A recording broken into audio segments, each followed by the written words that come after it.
completing a doctorate in neuroscience. Well, I'm not going to go on. His work appears everywhere. He was the winner of the 2005 Penn Award for nonfiction.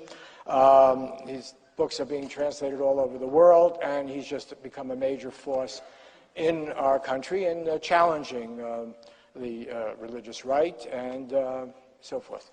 And Chris Hedges is probably the leading American war correspondent of the last, 100 years or something. He studied at the Harvard Divinity School. He's written a number of very important books. He was a finalist. His book you probably know best, War is a Force That Gives Us Meaning, was a finalist for the National Book Critics Circle Award for nonfiction. He was part of the 202 team at the New York Times that won a Pulitzer Prize for covering terrorism, and he received the 202 Amnesty International Global Award for Human Rights Journalism. And his most recent book is American Fascist, the Christian Right, and the War on America, which we've kind of been cannibalizing on Truthdig. But tonight you should go buy their books outside and help them out. So we're going to begin with you, Sam Harris, and I'm not going to ring a bell or anything. Just do your spiel, and then he'll do his, and we'll mix it up, take a few questions, and... Great. Well, thank you, Robert. I think I'm bound to offend somebody in this room because we're living in a country where 90% of people claim to believe in a biblical God. I just want to assure you up front that I'm not being deliberately provocative. The point is not to offend you, and it's certainly not the point of my books. I'm just extremely worried about the role that religion is playing in our world. I happen to think faith-based religion is the most divisive and dangerous ideology we have ever concocted. It keeps me awake at night. Now, as someone who has been doing this for a while, ever since September 11th, ever since those 19 guys showed our pious nation just how socially beneficial religious certainty can be, I have argued against the role that religion is playing in our societies. And I've come to see that really there are only three ways of rising to the defense of God. There are not 100 ways of doing this. Either a person argues that a specific religion is true, or he argues that religion in general is useful, and so useful that it may be necessary, or he attacks atheism essentially as another religion, as being dogmatic, intolerant, irrational, or otherwise worthy of contempt. And so I want to separate these three modes of defending religion because any conversation between a believer and a non-believer tends to find one of these ruts. First, let's start with this claim that any one of our religions is true. There are at least two problems with taking this path. The first is they can't all be true. I mean, this is something that Bertrand Russell pointed out 100 years ago. Even if we knew that one of our religions was perfectly true, I mean, even if we knew this was God's multiple choice exam, is it A, Judaism, B, Christianity, C, Islam? Even if we knew one was perfect, given the bewildering profusion of doctrines on offer, and given their mutual incompatibility, every believer should expect damnation purely as a matter of probability. Now it seems to me this should give religious people pause when they espouse their certainties. It never does, but it should. But the deeper problem with arguing for the truth of any religion is that the evidence for our religions is either non-existent or terrible. And this subsumes all claims about the existence of a personal God, the divine origin of certain books, the virgin birth of certain people, the veracity of ancient miracles. I mean, take Christianity as an example. Christianity is founded on the claim that the gospel account of the miracles of Jesus is true.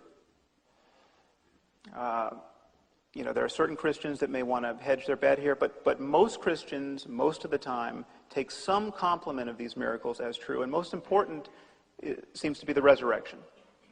Now, The problem with this is that the only thing that testifies to these miracles ever having occurred is the gospel. There's no extra-biblical description of these events. Everyone agrees that the Gospels were written decades after the events they report, the earliest Gospels.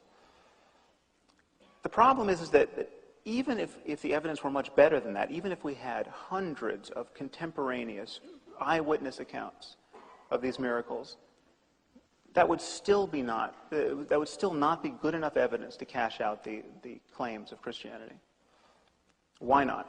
Well, the problem is that in the 21st century, reports of miracles are still quite common. I have met literally hundreds of Western-educated men and women who think that their favorite Hindu or Buddhist guru has magic powers.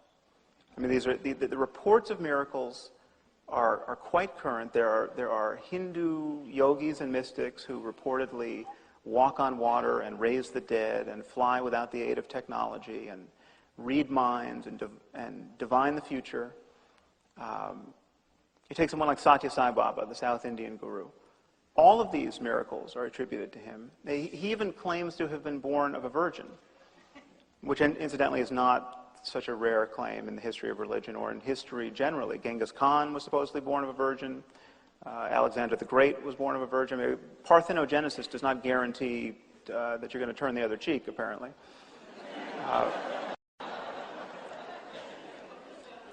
So consider this. Satya Sai Baba has these miracles attributed to him by literally thousands upon thousands of living eyewitnesses. He is not the David Koresh of Hinduism. His devotees threw a birthday party for him a few years ago, and 1 million people showed up. There are millions of people who believe he is a living God. Now, so consider, as though for the first time, the foundational claim of Christianity. The claim is that miracle stories of a sort that surround a person like Satya Sai Baba today, and which are compelling to no one apart from his devotees, suddenly become especially credible if you place them in the pre-scientific religious context of the first century Roman Empire, decades after their supposed occurrence. So Satya Sai Baba's miracles don't even merit an hour on the Discovery Channel. And yet, place these miracles in an ancient text, and half the people on this earth think it a legitimate project to organize their lives around them. Does anyone else see a problem with that? All right, so let's leave aside questions of religion's truth. The second way of arguing in defense of God is to say that religion is useful, and so useful that it may be necessary. And the most common way of arguing for its usefulness is to say that it makes people moral, it consoles them, it gives their lives meaning. There are several problems with this line of argument. The first is, as a defense of God's existence, it is a total non sequitur. I mean, the usefulness of religion does not give you the slightest reason to believe that God actually exists. Every religion could function like a placebo. It could be totally barren of real content and yet extremely useful in certain circumstances. Let's say that the cosmologists and the physicists came forward and said, sorry for the misunderstanding. It turns out there is a God, and he does have a plan for you. Let's say that happened. The fact that this idea would be consoling wouldn't provide an additional reason to believe it. I mean, if we have conquered any ground at all in the career of our rationality, it's on this distinction that there is a world of difference between wanting to believe something and having good reasons for believing it. And this is why we have phrases like wishful thinking and experimenter bias. This is why scientists do double-blind controlled studies whenever they can and submit their data for peer review. So that's the crucial piece. When you hear someone arguing for the link between morality and religion, or the fact that it gives people meaning in their lives, This is an argument about the usefulness, and this is not an argument for the plausibility of any specific religious doctrine. The other problem with arguing for the usefulness of religion is that the dangers of religion are testified to now on a daily basis by bomb blasts. I mean, how useful is it that millions of Muslims in this world believe in the metaphysics of martyrdom?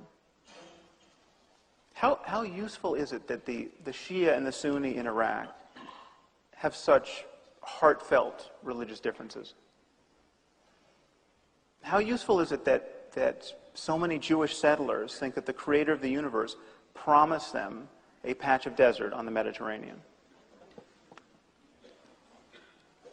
How useful has Christianity's anxiety about sex been these last 70 generations? Jews, Christians, and Muslims claim that their holy books are so profound, so prescient of humanity's needs, that they could only have been written under the direction of an omniscient deity. An atheist is simply someone who has considered this claim, read the books, and found the claim to be ridiculous. There is nothing that needs to be presupposed on insufficient evidence in order to reject the biblical God.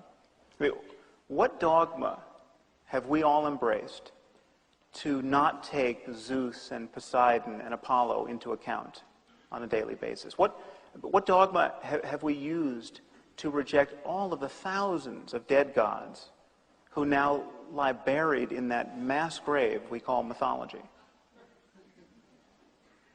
Would it be dogmatic to doubt that the Iliad or the Odyssey was written by the creator of the universe? This is not dogmatism. As Carl Sagan said, extraordinary claims require extraordinary evidence. That is all you need for atheism. I mean, if ever there were an antidote to dogmatism, that's it. There's a related claim, the idea that atheism is arrogant, and science generally is arrogant in its dismissal of religion. This is really ironic. It's this claim reverberates ceaselessly in the echo chamber of American religious discourse. But it is a profound irony to see religious people praising themselves for their humility while essentially making claims about cosmology and physics and astronomy and geology and biology and paleontology and just dozens of specific sciences that no scientist could make. I mean, every religious person who takes the Genesis account of creation, say, seriously, 53% of Americans seemingly take it literally, but just even dignifying it as informative. Any person who's doing this is essentially saying to somebody like Stephen Hawking, Stephen, you're a smart guy.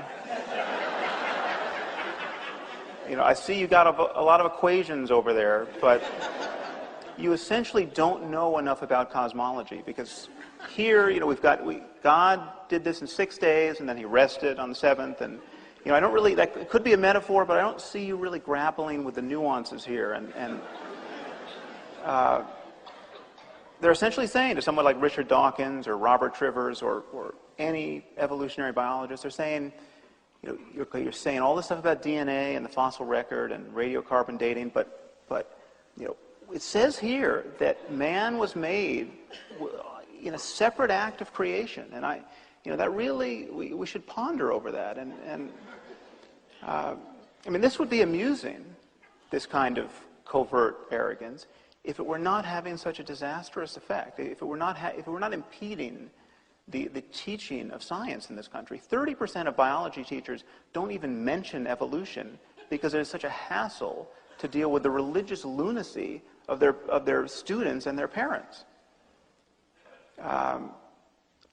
This really is impeding medical research. It really is eroding the prestige of the United States in the eyes of the rest of the world. You saw this recent Republican debate, when asked, how many of you reject evolution? 3 arms go up. I mean, this is flabbergasting. These people are seeking the highest not only the highest office in the land, they're seeking more power and responsibility than any person has had in human history.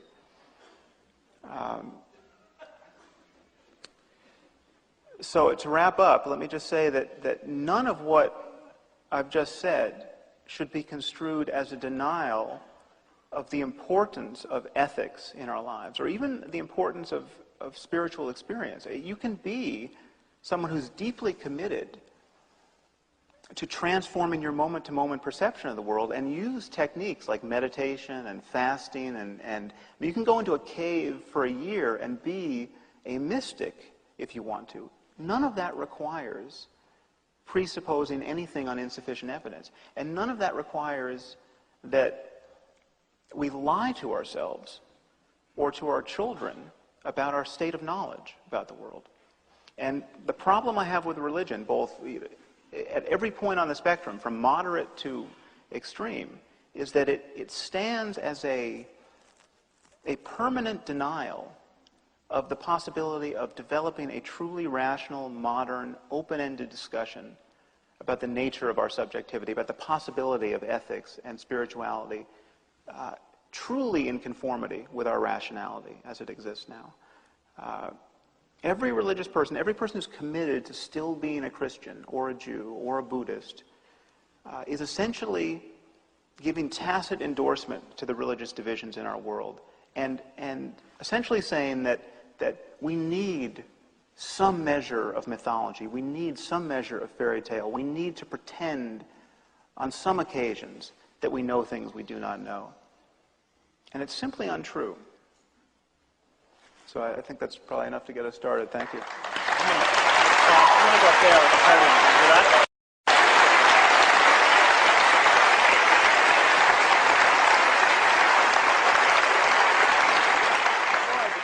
Critique of Sam and his book, I want to say that we do share one, very important belief, and that is that both of us feel that it's time to stop tolerating the intolerant, and that societies that tolerate the intolerant, that eventually both the tolerant disappear and tolerance along with them. And so I do laud Sam for his courage. And as you heard that Bob said, I just wrote a book on the Christian right called American Fascists, the Christian Right and the War in America. So on that, I laud Sam for standing up.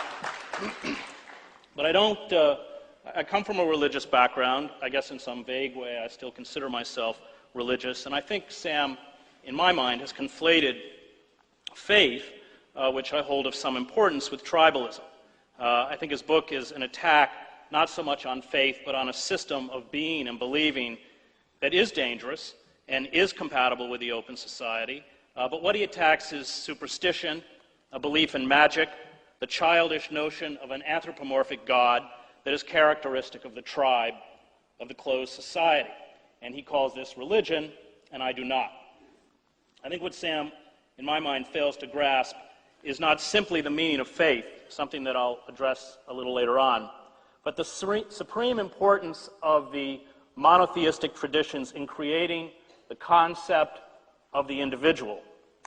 This individualism, the belief that we can exist as distinct beings from the tribe or the crowd, and that we are called on as individuals to make moral decisions that at times defy the clamor of the tribe or the nation, is a gift of the Abrahamic faiths.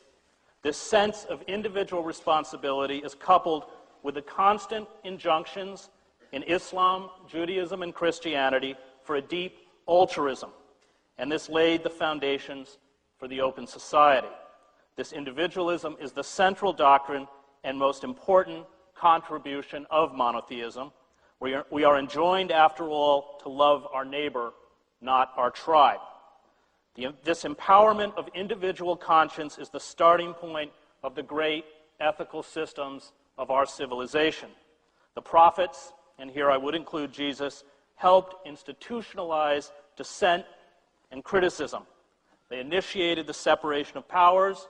They reminded us that culture and society was not the sole prerogative of the powerful, that freedom, and indeed the religious life, required us to often oppose and defy those in authority.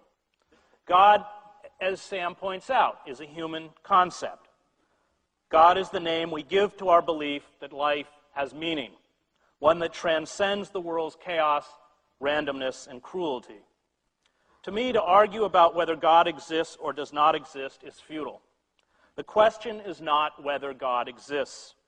The question is whether we concern ourselves with or are utterly indifferent to the sanctity and ultimate transcendence of human existence. God is that mysterious force, and you can give it many names, as many religions do, which works upon us and through us to seek and achieve truth, beauty, and goodness. And God is perhaps best understood, to steal a line from Tillich, as our ultimate concern, that in which we should place our highest hopes, confidence, and trust. In Exodus, God says by way of identification, I am that I am. And this is probably more accurately translated, I will be what I will be. I think God is better understood as a verb rather than a noun. God is not an asserted existence, but a process accomplishing itself, and God is inescapable. It is the life force that sustains, transforms, and defines all existence. The name of God is laden, thanks to our religious institutions and the numerous tyrants, charlatans, and demagogues these institutions have produced, with so much baggage and imagery that it's hard for us to see the intent behind the concept. The problem is not religion, but religious orthodoxy. Most moral thinkers, from Socrates to Christ to Francis of Assisi, eschewed the written word because they knew, I suspect, that once things were written down, they became, in the wrong hands, codified, and used not to promote morality, but conformity, subservience, and repression. Writing freezes speech. George Steiner calls this the decay into writing. The moment the writers of the gospel set down the words of Jesus, they began to kill it, to kill the message. There is no room for prophets within religious institutions, indeed within any institutions. For as Tillich knew, all human institutions, including the church, are inherently demonic. Tribal societies persecute and silence prophets. Open societies tolerate them at their fringes. And our prophets today come not usually from the church, but from our artists, poets, writers, those who follow their inner authority. Samuel Beckett's voice is one of modernity's most authentically religious. Beckett, like the author of Ecclesiastes, was a realist. He saw the pathetic, empty monuments we spend a lifetime building to ourselves. He knew, as we read in Ecclesiastes, that nothing is certain or permanent, real or unreal, and that the secret of wisdom is detachment without withdrawal, that since death awaits us all is vanity, that we must give up on the childish notion that one is rewarded for virtue or wisdom. Those who deform faith into creeds, who use it as a litmus test for institutional fidelity, root religion in a profane rather than a sacred context. They seek, like all who worship idols, to give the world a unity and coherence it does not possess.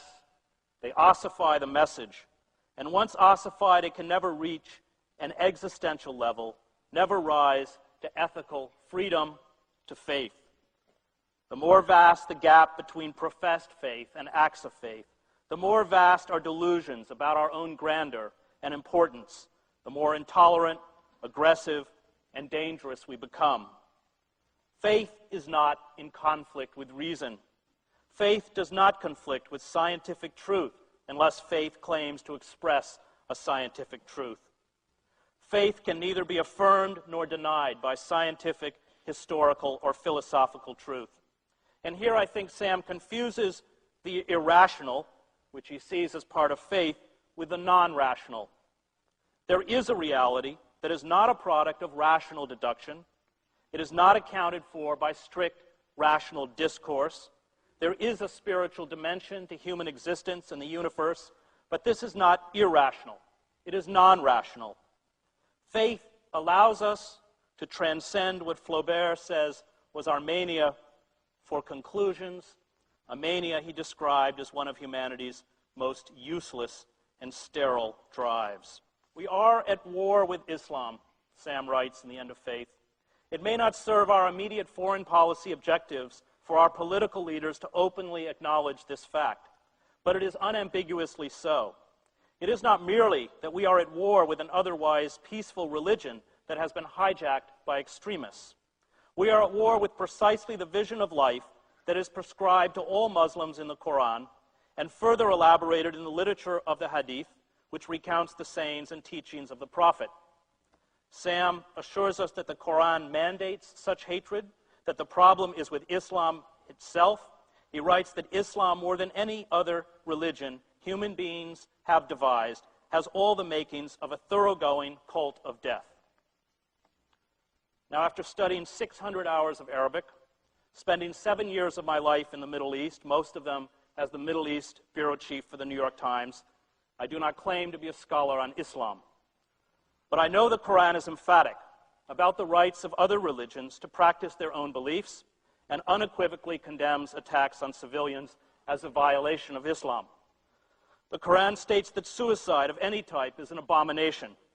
More importantly, the tactic of suicide bombing was pioneered as a weapon of choice by the Tamils, who are chiefly Hindu, in Sri Lanka long before it was adopted by Hezbollah, Al-Qaeda, or Hamas. It is what you do when you do not have artillery or planes or missiles and you want to create maximum terror. I also know from my time in the Muslim world that the vast majority of the some 1 billion Muslims on the planet, most of whom are not Arab, are moderate. To test the violence done in the name of their religion and look at Pat Robertson or Franklin Graham, who demonize Muslims in the name of Christianity with the same horror and fear that we look at Osama bin Laden or the leaders of Hamas. The Palestinian resistance movement only took on radical Islam coloring in the 1990s, when conditions in Gaza and the West Bank deteriorated and thrust people into profound helplessness, despair, and poverty, similar conditions that are empowering the Christian right in our own country. The externalization of evil is used in Sam's book to endorse torture. He, of course, argues that the reason that requires us to waterboard detainees and the physical and moral black holes we have set up to make them disappear comes from the threat of terrorism. He quotes Alan Dershowitz, not only to reassure us that the Israelis treat Palestinians, 400 of whom have been killed in Gaza over the past few months, humanely, but to trot out this notion of a ticking time bomb, the idea that we know a terrorist has planted a large bomb in the center of a city and we must torture him, or in the glib phrase from Sam's book, we must dust off a strappado and expose this unpleasant fellow to a session of bygone times. This reference to torture might be amusing if you have spent your life encased in the protective world of the university. But as someone who was captured and held for a week by Iraqi Republican Guard during the 1991 Shiite uprising in Basra, and then turned over for my final 24 hours to the Iraqi secret police, whom my captors openly expected to execute me, I find this glib talk of physical abuse difficult. Dershowitz and Harris cannot give us a legal or historical precedent where such a case as they describe actually happened. But this is not the point. The point is to endow us as a nation with a moral right to abuse others in the name of a particular version of goodness. This is done in the name of reason. It is done in the name of a false god, an idol. And this god, if you want it named, is the god of death. Or as Freud stated, thanatos, the death instinct, the impulse that works towards the annihilation of all living things, including ourselves. For once you torture, even in the name of reason, even in the name of security, you unleash sadists and killers. You consign human beings to moral oblivion. You become no better than those you oppose. The danger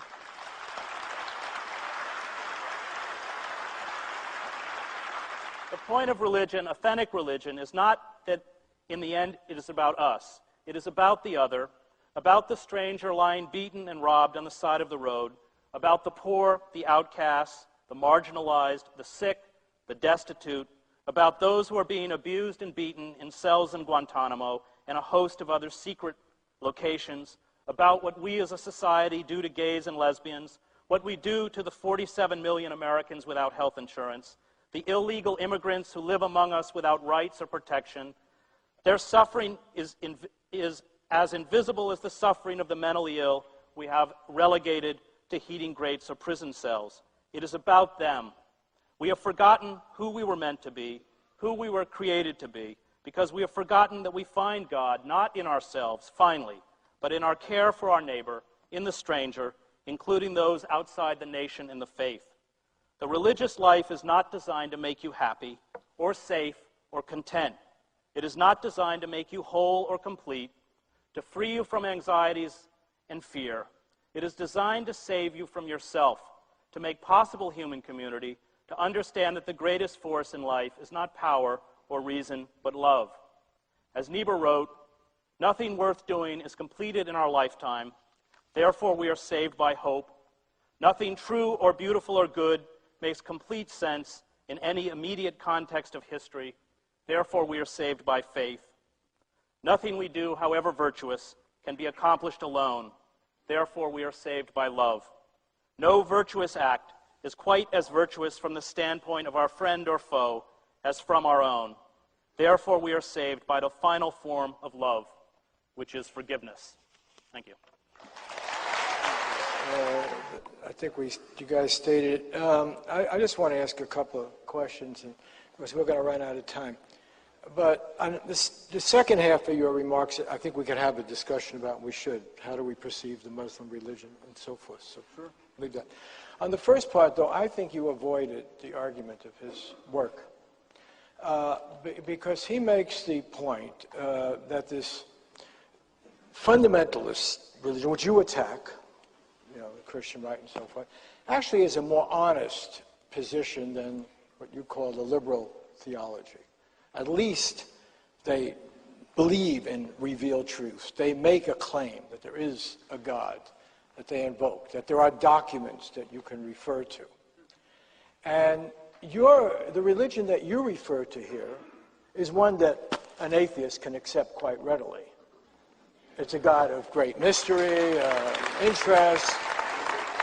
I'm not putting it down, but I was probably the only one in this room who actually met and interviewed Bertrand Russell. I know some of you regard. You would consider him, in that respect, a highly religious person, a man who cared a great deal about preventing nuclear war, about freedom in the world, and so forth. So he would be your ideal religious person. But the reason I say it begs the argument is that Sam, in his writing, says that we live in a different world where religion, in fact, is believed in a literal sense. That this is supposed to be revealed truth. And that he has these statistics. I forget the statistics, but 80% believe the earth is only 6,000 years old. And they believe that homosexuals are criminals or should be stoned because it is written somewhere, along with you shouldn't eat shellfish, although that part is forgotten. And it seems to me, and I'm not going for laughs here, it seems to me what Sam has pinpointed is what is actually the religious experience of most Americans. And as he points out in his book, it's not the religious experience of most Europeans, and in fact many different peoples in the world, but in this country, and that's why we call this religion, politics, and the end of the world, the people who actually are president, right? We're talking about some marginal fringe movements. Our politics are controlled by people who believe what those three Republican candidates believe. And they believe, and then you invoke Jesus. Let me put it this question point is. Yet you told me, and I don't mean to put you on the spot, but I asked you, do we really know whether Jesus even existed? Do we know whether any of the thoughts attributed to Jesus have any basis? And you were quite clear that we don't. We don't. So what is the value of invoking Jesus when we have no idea if he ever existed or if any of the ideas attributed to him were ever connected with this person who might not have existed? Well, why is it relevant? First of all, I think that what Sam attacks is tribalism. It is that reveals spiritual truth, which is part of tribal society, which can't be deviated. Religion often lends itself to tribal society, but anything within a closed society or a tribal society is colored by that belief, whether it's the system of government, the patriarchal nature of the family. I mean, and when we look at the radical Christian right in this movement, I, in fact, think it has no religious legitimacy at all. I look at it as a mass movement, and probably the most dangerous mass movement in American history. It is fused. What it has done is fused Christian language and Christian iconography with the language and iconography of American nationalism. I saw the same thing in the Balkans, and that's a toxic and powerful mix. But really, in biblical terms, it is a form of idolatry. Now, the problem with the Bible is, to quote Niebuhr again, religion is a good thing for good people and a bad thing for bad people. You can find anything you want in the Bible, including, it was a document written by over hundreds of years by writers with varying agendas, some of which are morally indefensible. And yet, nevertheless, the ethics that were promoted by in various books in the Bible, the concept of the individual, the concept of the prophets like Amos about justice. I mean, the value of religion for me is that it is the beginning of ethical systems. It's our first struggling with ethics. And the notion that somehow religion itself is defined to those narrow, tribalistic, chauvinistic elements, not that they don't wrap themselves in the name of it, I just think is unfair. I mean, you can read the book of Ecclesiastes, and it could have been written by Becket. I mean, and that's also in the Bible. It seems to me that you don't think that beliefs really have consequences. I mean, to attribute this to institutions as opposed to what people think seems to me to completely miss the way people behave in this world, why they behave the way they do, why they have the emotional reactions they have, why they perpetrate violence when they do and why they don't. And all I'm arguing for is that beliefs have consequences, and beliefs, religious beliefs, should be subjected to the same kinds of conversational pressures that we subject all other beliefs to, and that this taboo that gives beliefs in the name of God a free ride in our discourse has to be lifted. And so, I mean, you mentioned the second commandment at one point, the commandment against graven images. That commandment was responsible for the Muslim cartoon controversy. I mean, where did Muslims get it into their heads that you could not draw a picture of Muhammad? It is their endorsement of the second commandment. I can assure you that if the Quran said, by all means, caricature the prophet to the best of your ability, for this pleases the Lord, there would be no cartoon controversy. You would not have had people by the hundreds of thousands burning embassies and taking hostages, and I think something like 140 people died, and that was just an eruption of egregious medieval stupidity, and it took the form it took because the religion is in the form it's in. People believe that specific tenet about idolatry. Can I just challenge you on that? Because it's clearly laid out in writing that somehow it's the religion that drives the insanity rather than other factors, and you're quite disparaging of those of us who argue that the religion is grafted on because you dismiss the imperialist argument and the hunt for oil and so forth. And yet, it seems to me that if you look at what has happened in this Arab world, particularly, but generally through the Muslim world, you take someone like Khalid Sheikh Mohammed or bin Laden, the people who actually gave us 9/11. They didn't grow organically out of Afghanistan. They were brought there by the CIA. They didn't represent a major religious current anywhere. If you look at the Muslim Brotherhood coming out of Egypt, they were opposed to Nasser. You look at Hamas in the West Bank, they were opposed to the PLO, which was essentially a secular movement. And then the religious movements, as Chris has written, gain currency because they represent a fighting basis or an alternative when the secularists have failed. And for instance, you, in your writing, defended the invasion of Iraq, which was the invasion of a basically secular country. But that's actually not true. I've never defended the invasion of Iraq. Okay, well then I'm glad to hear that. Yeah. But let me, what I thought you defended in your book, and I have the passages, and I don't want to put you on the spot or have you defend the position you don't take, but it seemed to me you had this very broad brush that somehow, what I thought you defended in your book, and I have the passages, and I don't want to put you on the spot or have you defend the position you don't take, but it seemed to me you had this very broad brush that somehow it is the religion that caused the problems. Whereas from my experience in traveling around this part of the world and covering events, the religion became a response to policies pursued by others. And that, I think, if you take Iraq, you have a very good example of that, where for all the failings of Saddam Hussein, it was basically a secular society, and in which women were in a better position than they are now. And to take one example. And I think the point that Chris was making is that when you actually go out and see these societies, the mischief came not from a reading of the Quran. The mischief came from very enlightened, rational people, the best and the brightest, who were conducting the foreign policy of advanced nations. Well,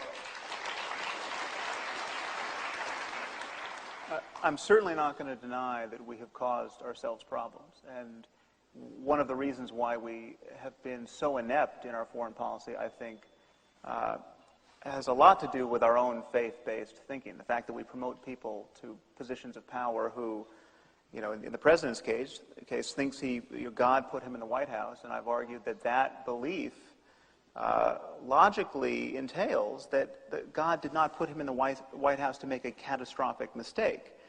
So I don't think we want someone making these decisions about when to go to war and when not to go to war who thinks that when he closes his eyes and just kind of tries to get a feeling for what to do, his intuitions just may be vetted by the creator of the universe.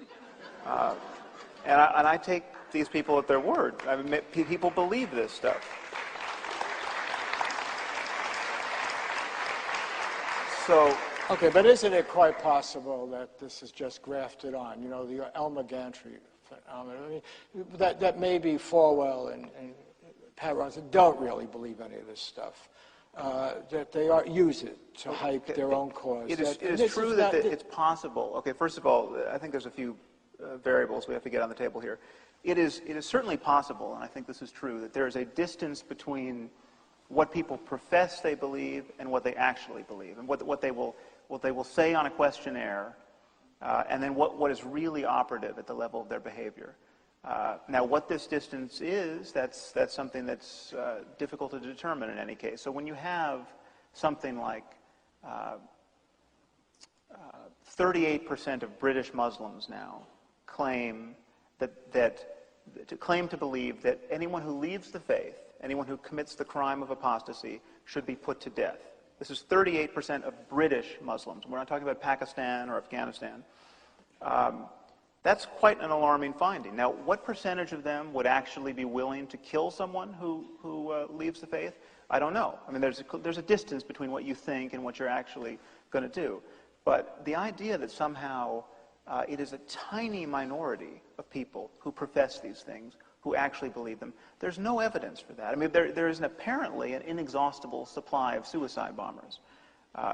People like Chris seem to imagine that the cause of this is not their belief in martyrdom. It's not the idea that you're going to get everything you want after you die, and there's nothing better than death in defense of Islam, which is what I argue. They seem to believe that it is poverty and economic desperation and lack of education. The reason why we know that can't be true is everything we find out about the kinds of people who hijack planes and fly them into buildings or blow themselves up on the tubes in the UK, they are disproportionately well off and they are disproportionately educated. This goes from the top, from people like Osama bin Laden and Khalid Sheikh Mohammed, who don't blow themselves up and maybe cynically manipulating people who really believe these things. But it goes all the way down through the 19 hijackers, all of whom were college educated. Many of them had PhDs. It goes to the leaders of Hamas and Hezbollah, and it goes down to the foot soldiers who blow themselves up. Your likelihood of dying if you were affiliated with Hezbollah, dying through suicide bombing, goes up if you're better educated. I mean, and support for suicide bombing goes up in conjunction with literacy. This is not a movement of the poorest of the poor and the least educated. And the idea that it would be nice if it were. I mean, then the remedy is just spread the money around and teach people about all we've come to know in the last 2,000 years. But our situation is quite a bit more sinister than that. It is possible to be someone with the technical expertise, someone who can build a nuclear bomb, and to still think you're going to get 72 virgins in paradise. That's what we should be worried about, that these beliefs really are operative, and the idea that no one believes them while everyone professes them, I think is an act of faith none of us should be willing to adopt.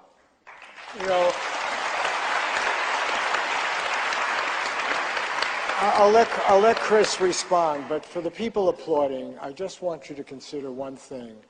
No Muslim has ever used a nuclear weapon, and our own people did. Out of the most advanced, reasonable society, we dropped those bombs in Hiroshima and Nagasaki. So it really raises a very interesting question, but go ahead. Well, Sam opens his book with this image of a suicide bomber, and then writes that everybody rejoices and the parents are proud, and it has this cut line at the bottom, the young parents learn his fate, and these are facts. I spent months and months in the Gaza Strip. I went to many of these funerals. In fact, the reality is, the first thing that happens is Hamas not only takes over the house of the bereaved before the body appears, but the entire street. They put plastic chairs out on the dirt street, they run white canopies over the top, and they trot the family out for the Western press. And if the family doesn't say the approved jargon and cant that Hamas wants them to, at the very least they're beaten up, if not worse. Hamas is a totalitarian organization. It shares many characteristics with the radical Christian right of this country, and to defy it is to court violence and death. And I think that this kind of assumption, first of all, that Palestinian mothers don't grieve for their children is really borders on racism. They grieve like any mother, and the notion that as you write that they somehow rejoice in the martyrdom of their children is just frankly not true.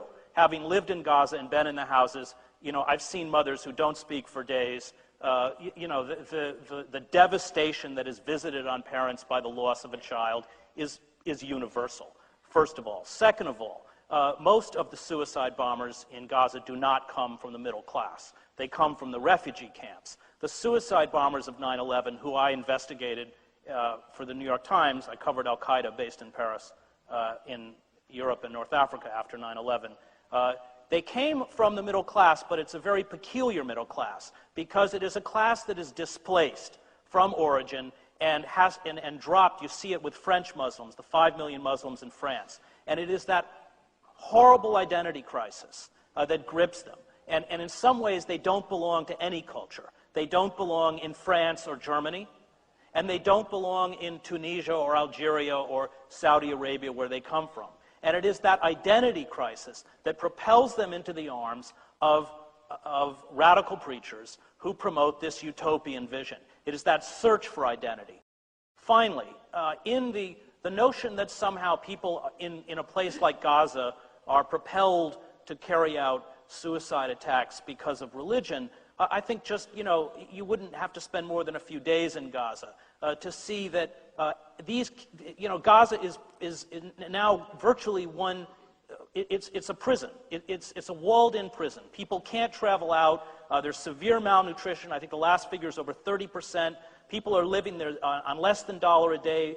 There isn't running water. People are sleeping 10 to a room. There's no no employment, no educational system that functions. Of course, now we have a war between Fatah and Hamas on the streets of Gaza City.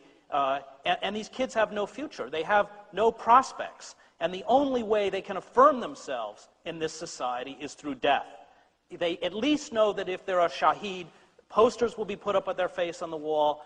There'll be a huge funeral with several hundred people who fire guns behind them. And what has happened, and that's the tragedy of Oslo. The architects of Oslo, the peace agreement, understood that the engine to build a lasting peace between Israelis and Palestinians is economic. It is about giving Palestinians a stake in Israeli economy. It's about that possibility of Ahmed being able to buy a refrigerator and send his child to school. It's what broke the conflict in Northern Ireland. And the Israeli policies, both in the West Bank and Gaza, are becoming more draconian by the day. And of course, they're fueling the very kind of radicalism they're trying to break. Okay. I need to address this issue of... Yeah, look, I'll let you address it as lengthy way, but I just want to add a little bit to this. I happened to go to Gaza and the West Bank at the time of the Six-Day War, and I had been in Egypt at the tail end. And I think the consensus was, and I'm not an expert on the area, but the consensus was that the Palestinian population was the least religious of the Arab world.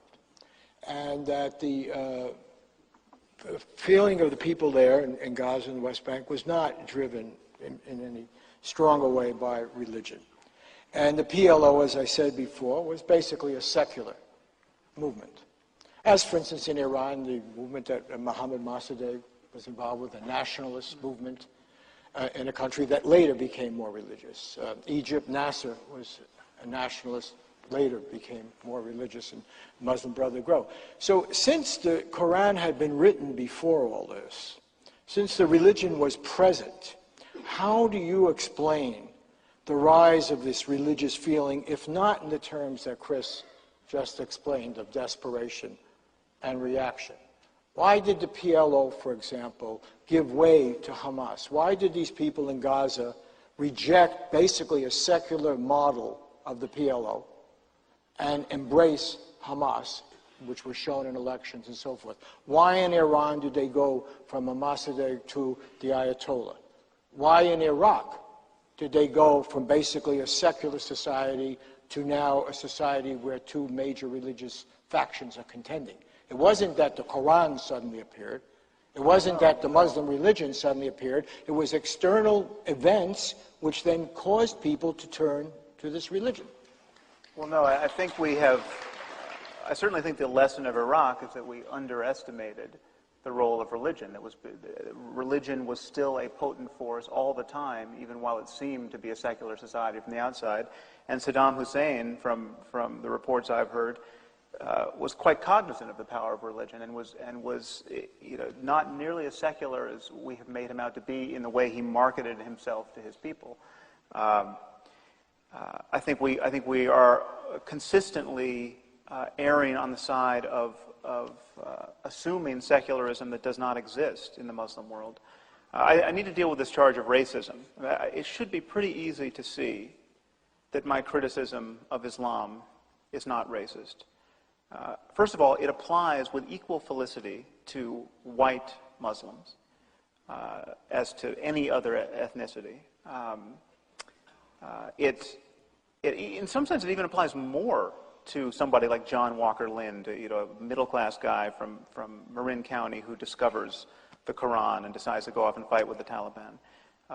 It applies more, perhaps, to somebody like Adam Gadon, who comes from Orange County and goes off to be the PR guy for Al-Qaeda, because these guys don't have the alibi of having been brainwashed since infancy by their indigenous Muslim parents. They've adopted this. So there's nothing racist about my criticism of Islam. I am criticizing the logical consequences of certain ideas, and I'm certainly not limiting my criticism of religion to Islam. I just happen to one of the taboos I'm breaking quite consciously in my speaking and writing is I'm noticing that our religions are actually different. I mean, they don't all teach the same thing.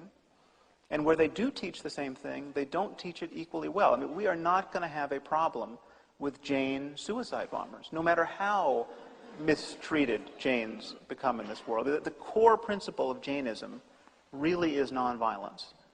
I mean, no matter how crazy you get as a Jain in terms of your religion, you're going to become less and less violent. I mean, there's no way you can justify any sort of violence by recourse to the principles of Jainism.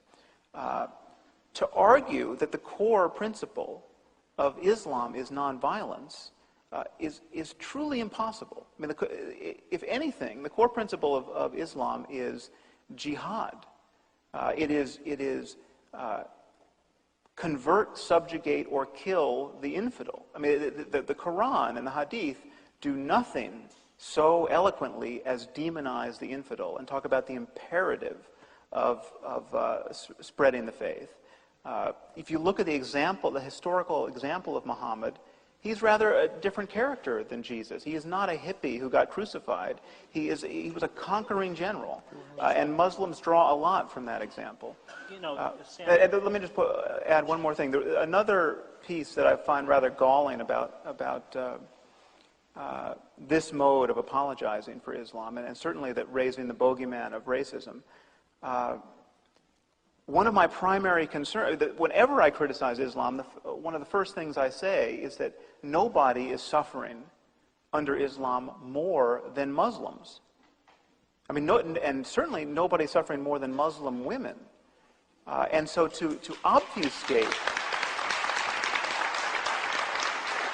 to call it racist, to criticize this faith, which has I mean, the record of religion in general in terms of the treatment of women is horrifying. I mean, the great geniuses of the Abrahamic tradition thought about the riddle of womanhood, and they gave us this cult of virginity, the forced marriages, bride burning, honor killing. I mean, it is the fact that somebody like Ayaan Hirsi Ali, a Somali woman who became a Dutch parliamentarian and now is arguably one of the most hunted people on this planet because of her criticism of Islam, the idea that she has to deal with a multiculturalist criticism of her insensitivity to Islam, and this is a woman who has been, circumcised is a euphemism for it, hunted, had her collaborator butchered in the street in Amsterdam, and now she is a recipient of the same kind of criticism. It is obscurantism. Our religions are different. well, if I had a Hebrew Bible here, I could read you passages that are just as distasteful. I quote them in my book. So the notion that somehow, because those passages, there are hateful passages in the Quran, which they are, is used as a tool to demonize Islam, holds no more validity than demonizing Judaism. I mean, those passages are in both books. And I think that the difference is, and this is, I'm just going to read a couple sentences from your book, where you talk about how to deal with the Islamic world. It's not a matter merely of condemning their religion. You write, it seems all but certain that some form of benign dictatorship will generally be necessary to bridge the gap. But benignity is the key, and if it cannot emerge from within a state, it must be imposed from without. The means of such imposition are necessarily crude. They amount to economic isolation, military intervention, whether open or covert, or some combination of both. While this may seem an exceedingly arrogant doctrine to espouse, it appears we have no alternatives. We cannot wait for weapons of mass destruction to dribble out of the former Soviet Union, to pick only one horrible possibility and into the hands of fanatics. What you're doing is using this demonization of Islam to justify the intervention and occupation of Muslim countries. And as we can see from Iraq, it's not a good idea.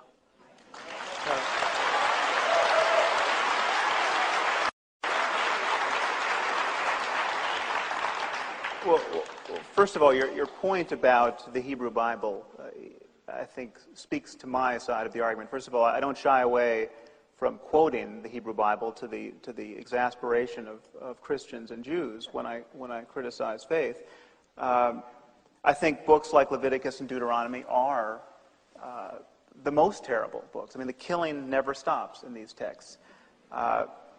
The difference But you don't think that Jewish mothers are educating their children in that they are tradition? not. They are, and you have, if I dare say, some. Do we have some Jewish fanatics? One killed Rabin, remember? So one walked into a mosque in Hebron and shot 39 some people are doing it, kneeling in but prayer. I think just to join the argument, and I'll give you all the time you want on this, the argument that Hedges has made, at least that I'm making, I can't speak for Hedges, is that there are all these Muslims out there who are not teaching their kids this interpretation of the Quran any more than most Jewish mothers are, okay? I mean, I've traveled in Indonesia, I've traveled in a lot of these places. That was not the norm. It was not the norm in Palestine. It was not the norm, evidently, in Iraq before we invaded, okay, as far as we can see. It was not the norm. You know, in fact, I don't think we've still had one Iraqi suicide bomber go somewhere else outside of Iraq to blow up anything. These people actually came from Saudi Arabia, remember, which was one of the places we liked. So it seems to, I think that, no, I don't want to beg the question here, which is the Quran has existed, okay? And this primitive interpretation, as there is obviously Christianity, as there is obviously in Judaism. The question is, why does it get triggered at certain moments? Well, I think it has been triggered continuously. And the difference, I might point out, is the spread of destructive technology. I mean, this is why we have to be so worried about these apocalyptic visions of life that essentially tell people that death is an illusion, and in fact, you get everything you want after you die, and that human history is going to end in some kind of glorious conflagration where the good people, if you're a Christian, are going to be brought up into the sky and allowed to witness this rather sacred end to human history. This is believed by people on all sides, Christian, Muslim, and Jewish, some subset of each. And when you marry that to our technological capacity, which is not going away, I mean, we're not going to uninvent the knowledge about how to make weapons of mass destruction, it becomes an increasingly dangerous situation. I'm not soft-pedaling the role of Judaism and Christianity and other religions in this, and I'm not soft-pedaling the role of tribalism generally. Yes, we have to outgrow tribalism. We have to outgrow racism and nationalism. But these are all ideas. And what I find troubling here is the dismissal of the power of ideas. I mean, just imagine what's wrong with this argument. Okay, imagine going to Nazi Germany in the 30s and saying, you know, Sam, your criticism of Nazism is really misplaced. It's not. The problem is not Nazism. It's extremist Nazism. You know, most Nazis are good people. Most Nazis don't spend a lot of time thinking about the purity of German blood. They're not. I mean, they're just, you know, they're these nice grandmothers who love to see their grandchildren in those youth camps with their shirts off, and you've seen those rallies. All those people have these great leather trench coats, and you know, I mean, some of our great sartorial gains were actually Nazi gains, and we shouldn't dismiss that. There's a lot of exuberance and joy in Nazism, and you have used extremism. You've used extremists like Hitler and Goebbels and Himmler to represent the whole, and that. Okay, well, it's not. Nazism is a political ideology. Okay, but we can talk about the principles around which people have rallied, and what they say to one another about how they define themselves as different from other human beings. And religion gives immense motivation to this, and it is the only kind of tribalism in which people posit a transcendental difference between themselves and other people, where in-group and out-group becomes of consequence not only for this life, but for eternity. And to minimize the role that's playing. I mean, I am not imagining the link between Islam and violence, to take Islam as one example, because the people who are perpetrating this violence are telling us ad nauseum why they are doing this. I mean, this kind of analysis is like going into a church on Sundays and seeing people lined up to receive the Eucharist and asking them why they're doing this, and they tell you about the transubstantiation and their love for Jesus. And to discount all of that, we can't trust what they're saying. Actually, this is just cracker-eating behavior, and it as witnessed by the fact that it happens in other contexts. I mean, people eat crackers in other contexts, and there's a general love of crackers, and so you can't say that Sam, people are being motivated by their religion. Sam, while this may be good fun, you have to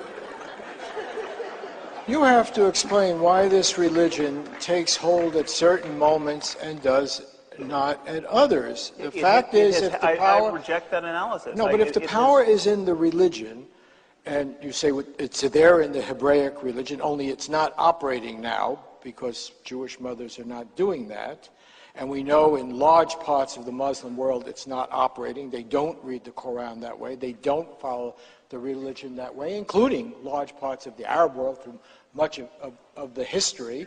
And then you have the example of Ireland, which was mentioned before, where you have Protestants and Catholics reading what should be the same text and killing each other for well over a century. It seems to me you're begging the question of why does it occur at certain moments and not at others? And you're saying it's in the text. If it's in the text, then it should occur all the time. Well, the Quran was there in Egypt when it was secular, and it's there when the religious movements come along. I think it has occurred all the time. To answer your question in two parts, why is it not happening to the same degree among Jews and Christians at this moment? When you look at the history of Christianity and Judaism, and I'm not minimizing the role they're playing now, most of my writing is about not Islam, but about Christianity at this point.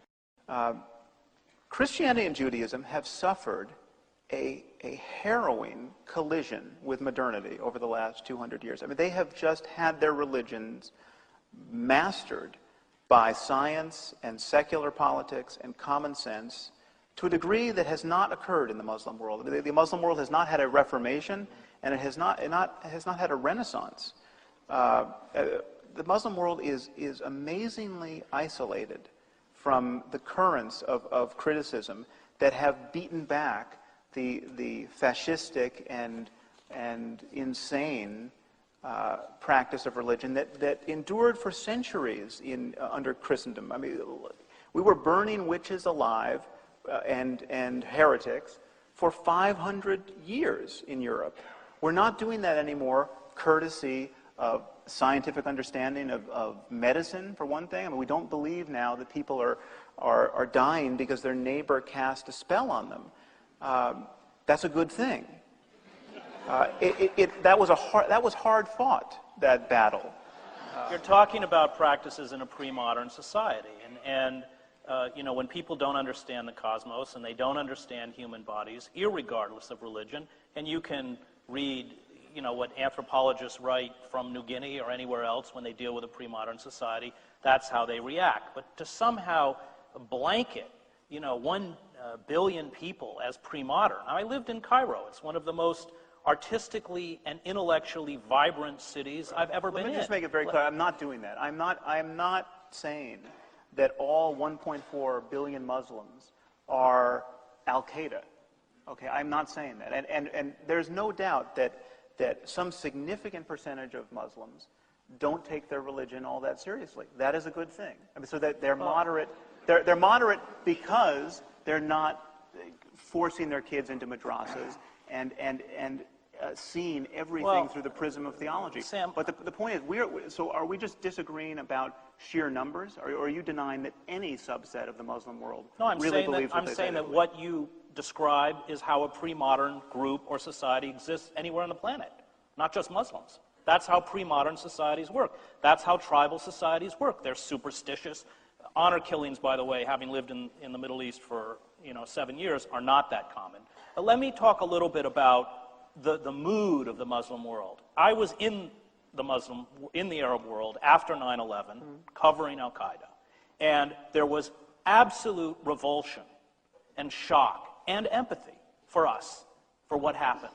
The chief Sunni Islamic leader Sheikh Tantawi and Al-Azhar in Cairo condemned the attacks of 9/11 as a crime against humanity, and then went on to denounce Osama bin Laden as a fraud, somebody who had no theological training and no right to issue fatwas or religious edicts.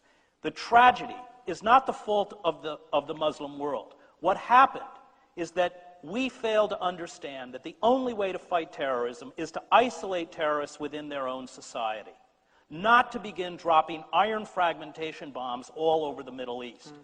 And what we did as a society was become tribal. We drank that dark elixir of American nationalism, which is not only a form of self-exaltation, but a form of racism. And anybody who didn't support us, including the French, including people who share our values and are our allies. Remember all the jokes about French culture and French identity? You know, let's remember the French were right. There were no weapons of mass destruction. He wasn't tied to Al-Qaeda. And let me finish. Okay, Sam. But you're arguing against positions I don't necessarily hold. No, but I'm talking about the characteristic of the Muslim in the Arab world, which does not fit with the picture you're painting. And if we had had the courage to be vulnerable, if we had realized that this was a war of shadows, an intelligence war, we would have a huge percentage of the Muslim world on our side. And I can tell you that because I was on the streets of Tunisia, Cairo, Beirut. I was there. Right. Well, so let me just finish. I'll give you a chance. Okay. You talk about, you dismiss this notion that somehow despair is unimportant, that these people react like barbarians because of the Quran. If you go back and read the great philosophers on totalitarianism, on Nazi Germany, Hannah Arendt, Karl Popper, Fritz Stern, The Politics of Cultural Despair, they all write that what propelled the fascists forward, that what propels all totalitarian movements, and I include fundamentalists, Jewish fundamentalists, Christian fundamentalists, Islamic fundamentalists, Hindu fundamentalists. Karen Armstrong has done great work on this. What propels them forward is despair, personal and economic despair. And you see it within the United States, with the Weimarization of the American working class, the rise of an American oligarchy, the huge disparities that are creating. You can't maintain a democracy in an oligarchic state. And what's at fault in the Arab world is not Islam, but scummy little dictatorships like the one run in Saudi Arabia or Hosni Mubarak's in Egypt. It's the political system that keeps most people crushed under their heel. Egypt is a deeply repressive state, which we give $3 billion a year to. And let's also finally not forget that every time Israel sends those F-16 jets and Apache helicopters to strike refugee camps in Gaza, the fragments of those bombs have Dayton, Ohio, and other cities on them. And we are complicitous very much in the suppression and abuse and killing of innocent Muslims. Okay, well, let me deal with your taking the measure of the Muslim world. Happily, we do not assess public opinion by having New York Times journalists go out and live in the Muslim world and make friends and get a vibe. I mean, this is not a single well-run opinion poll would be worth 1,000 years of you wandering around the Middle East. Well, come on. No. Okay, how many? That's not wrong, meant to be hyperbolic. Wrong. Well, let me tell you. How many? You can't possibly believe that about polls, Mike. Well, all we've got are conversations. All we've got are conversations. Man's lived there for 15 years, for God's sake. How many people did you ask? How many people did you ask? I've done it for 2 hours. How long, Go on. How many people did you ask whether they supported suicide bombing?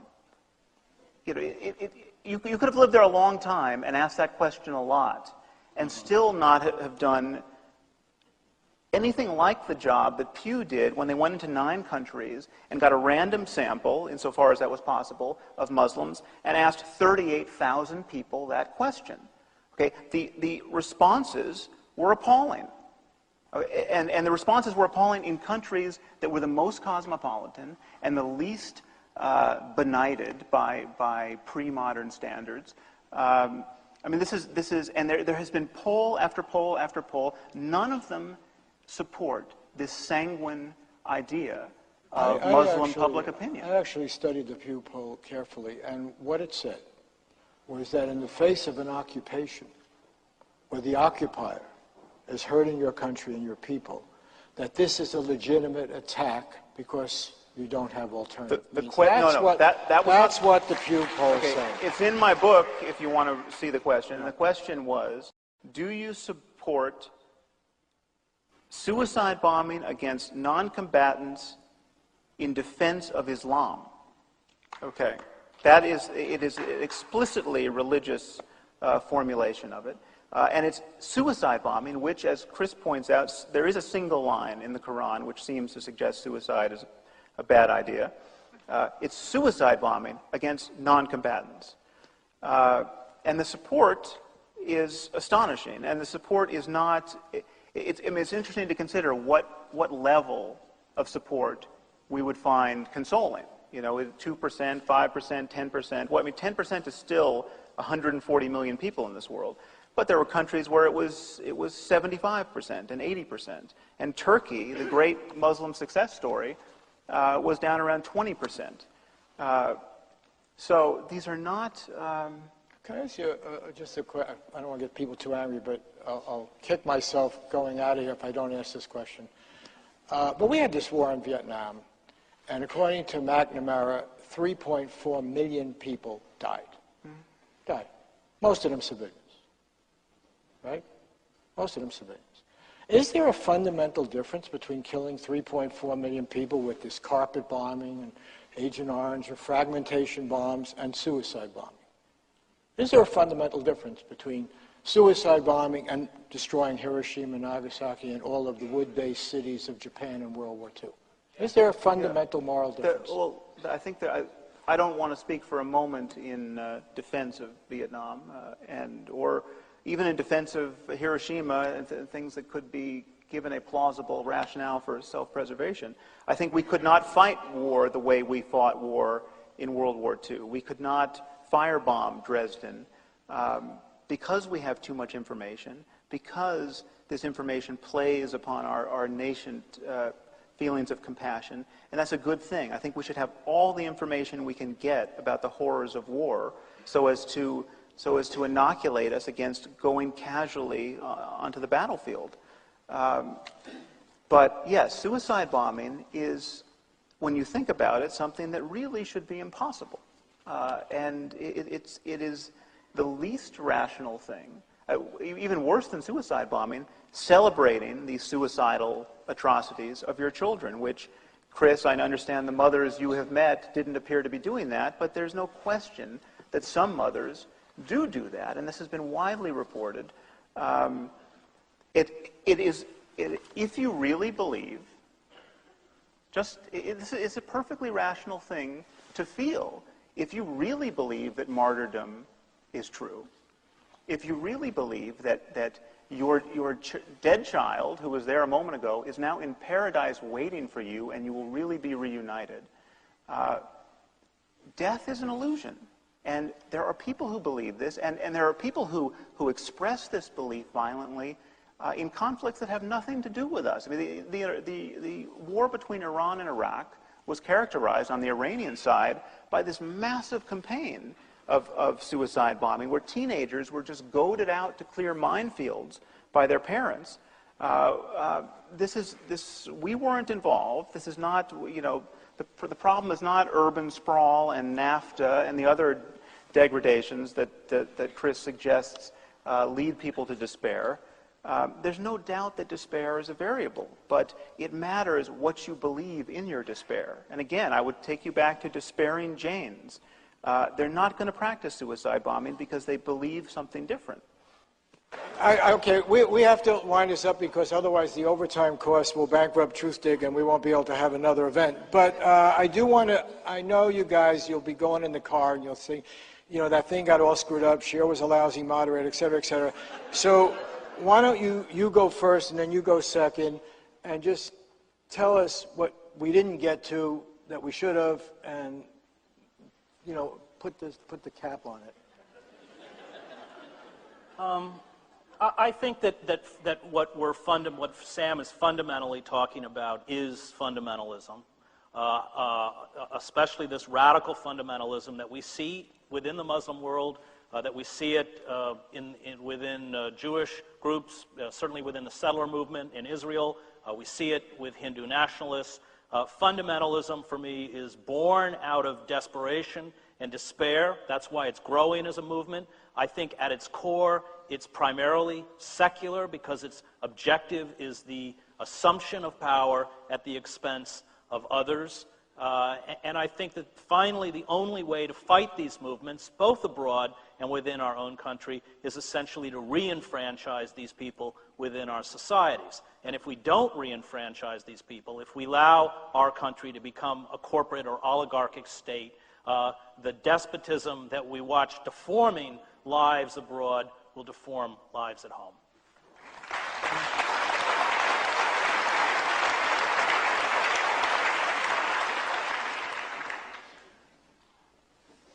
Well, let me give you a sense of what it's like to be me having this conversation. It seems to me we could have been having this conversation 500 years ago. And life was difficult 500 years ago. There was a lot of despair. There were crops failed and disease spread, and people suffered just instantaneous and catastrophic changes in their fortune. And it was the cause of all of this actually was well understood 500 years ago. It was witchcraft. And happily, the church had produced some very energetic men who had the gumption to deal with this problem. And so every year, some hundreds and sometimes thousands of women were burned alive for casting spells on their neighbors. Now, imagine what it would be like to be among the 5 or the 10% of people at most who recognize that the very belief in magic, the very belief in witchcraft, the very belief in good witches or bad witches was a malignant fantasy. That the white witches who were helping people with medicinal herbs and practicing midwifery, they were on no firmer ground than the black witches who were casting the evil eye. The whole belief system was at fault. Imagine the kind of criticism you're going to get. No, your problem is just with kind of fundamentalist witchcraft. The reality is that witchcraft is far more nuanced than that, and there's no conflict between science and witchcraft. Science deals with physical law and physical causality, but witchcraft deals with potent spells and the internal connections between things. This idea that somehow we shouldn't call into question these patently bad ideas for fear of offending people, for fear of glossing over their despair, for fear of not criticizing other problems in the world. I would never argue that religion is the only problem in the world or the only source of human conflict, but it is a source, and we are mightily attached to it, emotionally attached to it. And we are loath to criticize it even when it is declaring its ugliest intentions and its ugliest certainties. The problem with the Bible is however you pick and choose, whether you're a literalist or a selective literalist, the problem is there's just a mountain of divisive nonsense in there, and that's where people get